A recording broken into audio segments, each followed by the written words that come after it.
Hello, this is the social listening segment here on the BDTV Breakfast Show. This is where we get to explore some of the top trends making the rounds across social media.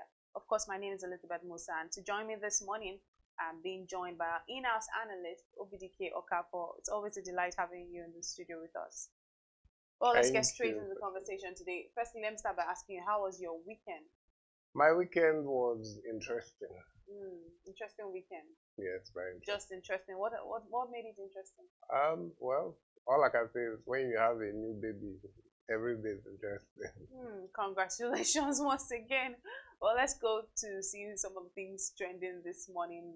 Nigerian social media personality and influencer Martins Vincent Otse, widely known as Verydarkman, has been arrested by the Nigerian police in Abuja on the orders of Guarantee Trust Bank, which is GTBank, and this is following his public complaint about alleged unauthorized debits from his mother's bank account. Now, confirming the arrest on Friday, barrister Deji Adeyanju, the legal counsel for Verydarkman, revealed that Nigeria Police Force apprehended his client at Area 3 in Abuja. This arrest was reportedly initiated by GTBank after Verydarkman made complaint about repeated debits from his mother's account in the name of loan repayment. But we'll see how people are reacting to this conversation on social media, and then I'll come back to you, Obidike, for your own view on this matter. That's a comment from Michael Tunes. Michael says, this is pure kidnapping and they should all be sued to the court. If a crime or an offense has been committed, it has to be said to the suspect before you issue him an arrest warrant, and the members of the public or his family must know his or her whereabouts. Well, let's see more reactions. Oyinkoro J. Omukoro says, the actions of government agencies now gives an impression that we are in a military rule. Those of us who think it's okay should note that it is VDM today, but it could be you tomorrow. That's from Oyinkoro. Daddy Yo goes on to say that this is how they go about stealing money from customers' accounts. Then at the end of the year, they will announce a profit of 900% worth millions of dollars. They can call Burner and Whiskey to perform in December for their staff, whom they pay peanuts, and that's always really a sad thing to see. EJ Wealth says, this is daylight oppression. What exactly is his offense by accompanying his mom to the bank for clarification? Let's leave the comments there, and let me come to you to hear your own thoughts on this matter. Well, to start with, Verydarkman has always loved controversy.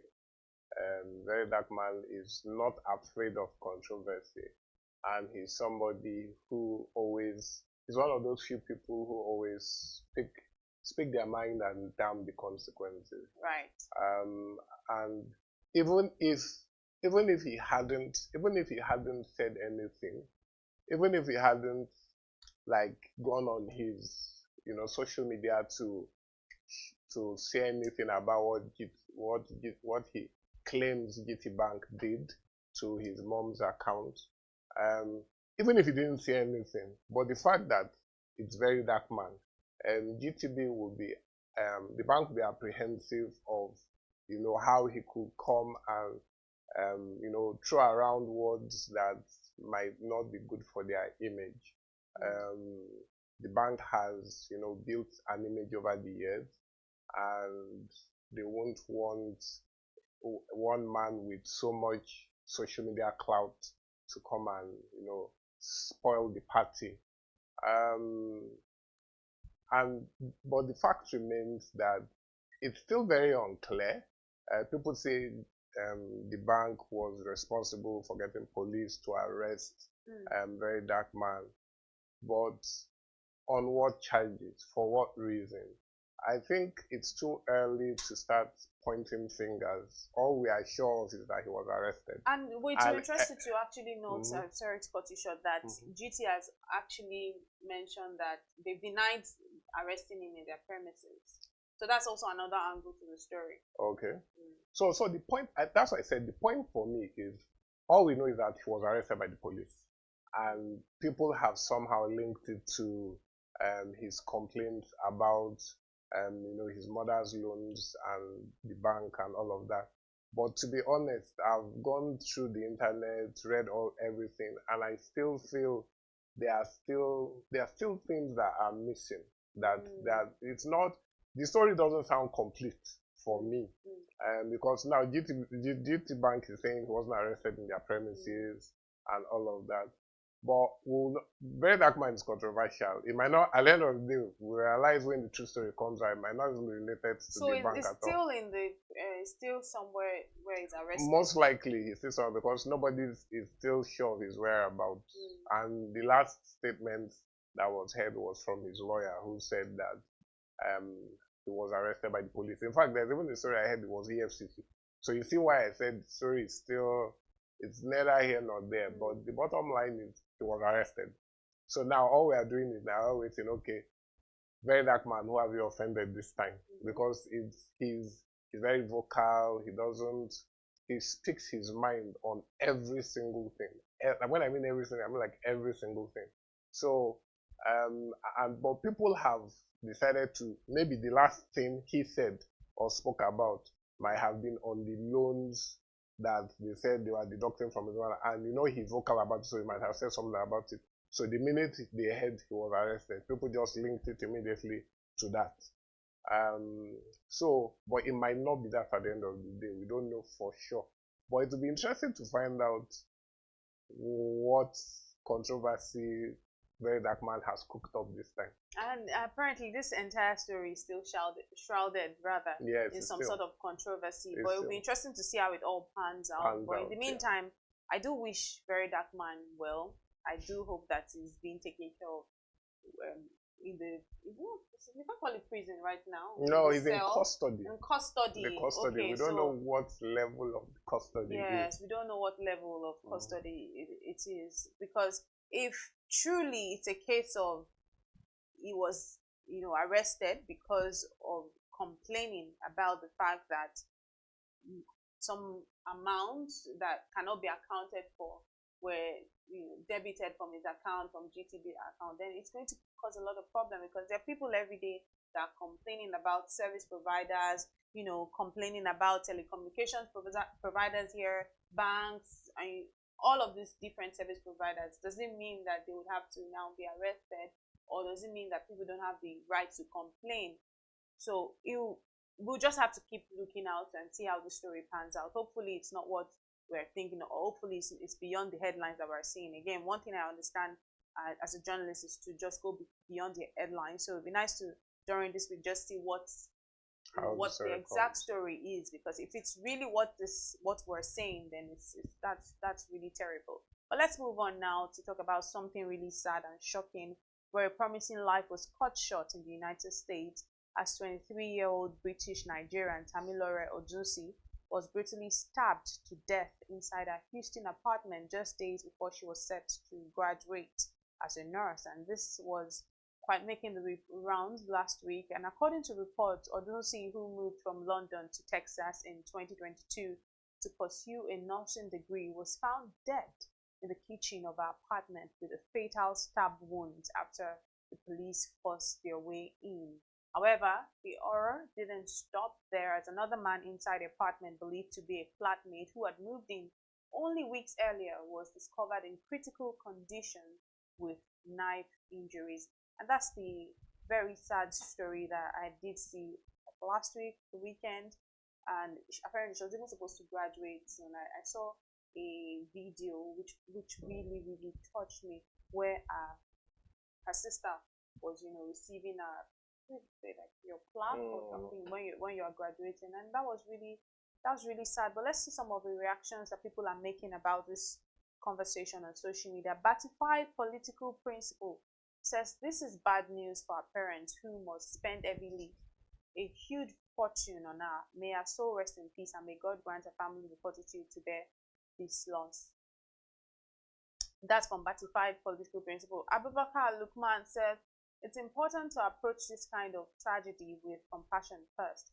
While moving in with someone you barely know can be risky, it's also a reminder that many young people, especially students abroad, sometimes make trusting decisions without realizing, I can't really see the rest of that, but without realizing, the magnitude of whatever it is that is happening.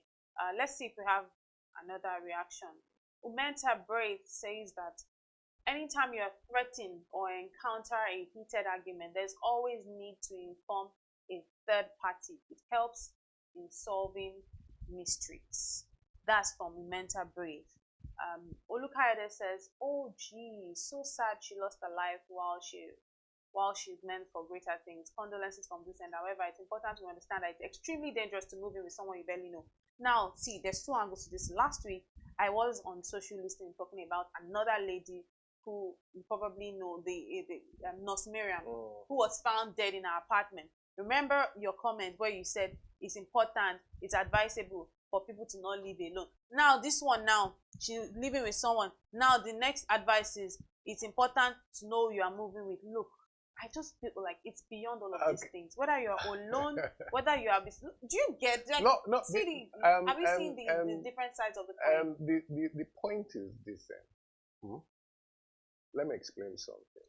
The way life works is there are basic principles. Everything has basic principles. Everything has basic rules. There are rules to life. But because there are rules to life, it doesn't mean that things don't happen. It just means that people need to be more aware. So it boils down, for me, it boils down to awareness. It boils down to understanding your person and the kind of person you are and the kind of person you come in contact with. I think for me, in this case of this young lady, it's unfortunate that she was stabbed to death just before she graduated. And she had a roommate, a male, who moved in a few weeks. One of the wrongest places, I can tell you for free, to trust people easily is when you're in the abroad. Because there are more people with mental health issues, with different things that are doing them and all of that. So it's a little bit easier when you're on this side. I'm not saying that there are not people that are not, diabolic or wicked and all of that on this side, but it's easier to find people like that. So it's always good to be. That self-awareness is very important. I think for me that's the major lesson here, to be self-aware. What kind of person do you want to have as a roommate?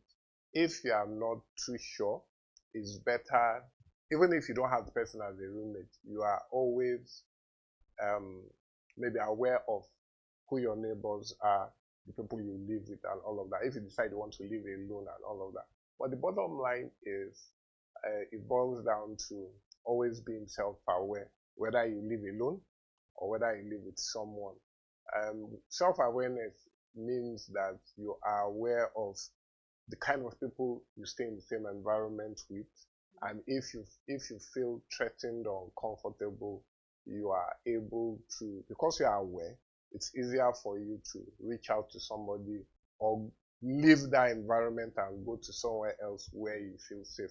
Even if that space is your own place, it's better to move out of your own place and be safe and all of that. So I think for me, the thing was maybe, she lived in the UK before she came to America. So that kind of, free-spirited and all of that, and, open. It's good to be open, but in the UK, always... Mr. Obidike Okafor, this is where I'll have to come in. It's not in the UK. No, I didn't say only, you're missing the point. Right. No, you're missing the point. Okay. I said, I'm speaking from her personality. Okay. She's British-Nigerian.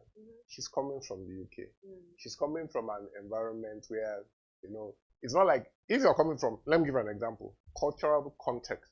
If somebody is coming from Nigeria to the abroad for the first time, people already are warning that if you go abroad, leave all those things, people can be sharp, so you have to be aware. So that kind of awareness, that kind of cultural background, you're coming to the abroad and you're, looking, okay. Some other people, they'll tell them, if you're coming to the abroad, everybody is free, do as you like. But when you're coming from a country where you're already used to a certain type of lifestyle, she's coming from the UK where, things are a little bit easier, things are straightforward, people are, that kind of thing, people mix. So she's coming from that environment and she's coming to America. and she's carrying that same mentality of, this kind of, everybody has the one that's doing them, but we are all open, we are all embracing.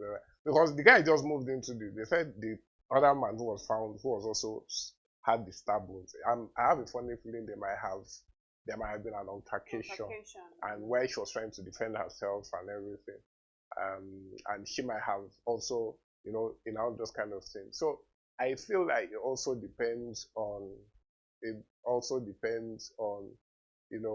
people's perception. That's why I said it has to do with, self-awareness of who you are, where you're coming from, and the kind of background that you come from. But self-awareness. You never really know, really. We never really know. And that's really where I stand. You never really know. With self-awareness, knowing who you are living with. Because even people that are married tell you that daily they see different. I'm sure you're married, so you probably will be able to say that, like, you get to see different characters. That's why if you listen to the first thing I said that nothing, no matter how many rules you have, you can't predict what can happen at the end of the day. But it's also good to, even though you can't predict, it's also good to have certain things, because sometimes those things will save your life. Just like we say in Lagos, stay guiding. Always guiding. Whether there's war or not, stay guiding. But that's how we have to bring it to wraps today. It's really sad about Tamilore Odusi's death, and we hope that our family members and loved ones, we hope that God comforts them at this time. But whatever it is you're doing, on the final notes today, just stay guiding. You never really know. And thank you so much, Mr. Obidike Okafor, for your time this morning. It's always really good speaking with you. Well, that's how we bring it to the wraps on the social listening segment today on the BDTV Breakfast Show. My name remains Elizabeth Musa. Keep watching BDTV.